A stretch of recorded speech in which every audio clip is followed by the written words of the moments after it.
کیا آپ نے کبھی محسوس کیا ہے کہ آپ کلاس میں سب سے زیادہ محنت کرتے ہیں، جلدی جلدی اپنا کام مکمل کرتے ہیں، لیکن وہ لڑکا جو ہر وقت باتیں کرتا رہتا ہے، ہنستا رہتا ہے اور دوستوں میں گھرا رہتا ہے، وہ آپ سے پہلے جاب حاصل کر لیتا ہے؟ آپ سوچتے ہیں کہ یہ کیسے ہوا، اس نے مجھ سے پہلے جاب حاصل کیسے کر لی؟ میں تو رات بھر جاگ کر محنت کرتا تھا، نیند قربان کرتا تھا، لیکن مجھے ابھی تک جاب نہیں ملی، لیکن اسے اتنی آسانی سے جاب مل گئی۔ آپ نے اکثر بزرگوں سے سنا ہوگا کہ بیٹا ذرا لوگوں میں اٹھو بیٹھو، لوگوں سے ملو، لوگوں سے تعلقات بناؤ، گھر میں بند رہنے سے کچھ حاصل نہیں ہوتا۔ آج میں آپ کو بتاؤں گا کہ وہ بزرگ غلط نہیں کہتے تھے۔ ہماری سوسائٹی میں اکثر ہوتا ہے کہ آپ محنت کرتے رہتے ہیں، راتوں کی نیندیں قربان کرتے ہیں، لیکن کامیابی کا کریڈٹ وہ لے جاتا ہے جو لوگوں سے ملنا جلنا اور اپنی مارکیٹنگ کرنا جانتا ہے، جو سوشل ہے۔ دیکھیں، ایکسٹروورٹ اور انٹروورٹ کا بنیادی فرق یہ نہیں ہے کہ کون زیادہ بولتا ہے، اصل فرق ہے انرجی کا۔ ایکسٹروورٹ لوگوں سے مل کر اور لوگوں کے ساتھ وقت گزار کر چارج ہوتا ہے اور زیادہ بولنا پسند کرتا ہے، تو دوسری طرف انٹروورٹ اکیلے رہ کر چارج ہوتا ہے۔ انٹروورٹ کے چند قریبی لوگ ہی دوست ہوتے ہیں اور وہ خاموشی اور سکون کو پسند کرتا ہے۔ لیکن دنیا ایک بہت بڑی مارکیٹ ہے اور اس مارکیٹ میں وہی کامیاب ہوتا ہے جو لوگوں سے جڑا ہوا ہو، جو سوشل ہو۔ ہارورڈ یونیورسٹی کی ایک ریسرچ کے مطابق انسان کی 85% کامیابی اس کی سوشل سکلز پر ڈیپینڈ کرتی ہے اور صرف 15% کامیابی ٹیکنیکل نالج پر۔ یعنی صرف ذہین ہونا کافی نہیں ہے، پہچانا جانا بھی ضروری ہے۔ پاکستان کے موجودہ حالات میں جہاں جابز کم ہیں اور مقابلہ بہت زیادہ ہے، وہاں صرف ڈگری کام نہیں آتی، وہاں کام آتا ہے آپ کا نیٹ ورک۔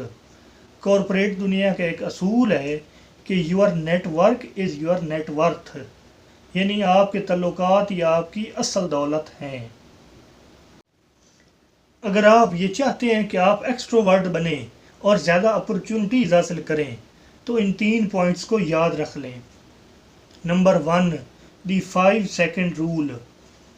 جب بھی کسی تقریب میں، کلاس میں یا کزن کی میرج میں کسی نئے بندے سے ملنے کا موقع ملے تو زیادہ سوچیں مت، 5 سے 1 تک الٹی گنتی گنیں اور جا کر سلام کر دیں۔ پہلی ملاقات ہمیشہ مشکل ہوتی ہے، اس کے بعد راستہ خود ہی بنتا جاتا ہے، اس لیے ملنے میں ہمیشہ پہل کریں تاکہ آپ ایکسٹروورٹ بن سکیں۔ Number 2، use the digital world. اگر آپ کو سامنے بیٹھ کر بات کرنے میں ڈر لگتا ہے تو سوشل میڈیا کا سہارا لیں۔ لنکڈ ان پر جائیں، اپنے شعبے کے سینئرز کو میسج کریں، ان کے کام کی تعریف کریں اور ان سے سیکھنے کی کوشش کریں۔ سوشل میڈیا پر کوئی چہرہ نہیں دیکھ رہا ہوتا، اس لیے جھجک کم ہوتی ہے، تو اس لیے سوشل میڈیا کا صحیح یوز کریں اور خود کو سوشل بنائیں۔ Number 3، be a good listener. ہماری سوسائٹی میں ہر کوئی اپنی سنانا چاہتا ہے۔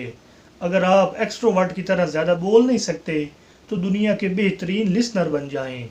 لوگوں سے ان کے بارے میں سوال پوچھیں اور ان کی باتیں غور سے سنیں، اس طرح سے لوگ آپ کے دیوانے ہو جائیں گے، کیونکہ ہر انسان کو کوئی ایسا دوست چاہیے جو اس سے سن سکے، اور اگر آپ ایک اچھے لسنر بن جائیں گے تو لوگ آپ کو اپنا دوست مانیں گے، اور اس طرح سے آپ ایک سوشل بن جائیں گے اور اس طرح سے آپ ایک ایکسٹروورٹ بن جائیں گے۔ اور ایک لمحے کے لیے سوچیں کہ آپ کے ابو نے آپ سے کبھی کہا ہوگا کہ بیٹا ذرا باہر لوگوں کے درمیان بیٹھا کرو، گھر سے نکلا کرو اور دوست بناؤ۔ آپ کے ابو آپ کو تکلیف نہیں دے رہے تھے، وہ آپ کو زندگی کا سبق دے رہے تھے۔ اس معاشرے میں تعلقات ہی آپ کا اصل سرمایہ ہے۔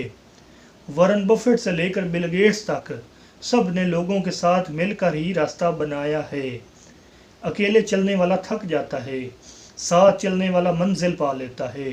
ایکسٹروورٹ بنیں اور اپرچونٹیز حاصل کرتے جائیں۔ کومنٹس میں مجھے بتائیں کہ آپ انٹروورٹ ہیں یا ایکسٹروورٹ۔ ملتے ہیں اگلی ویڈیو میں۔ اللہ حافظ۔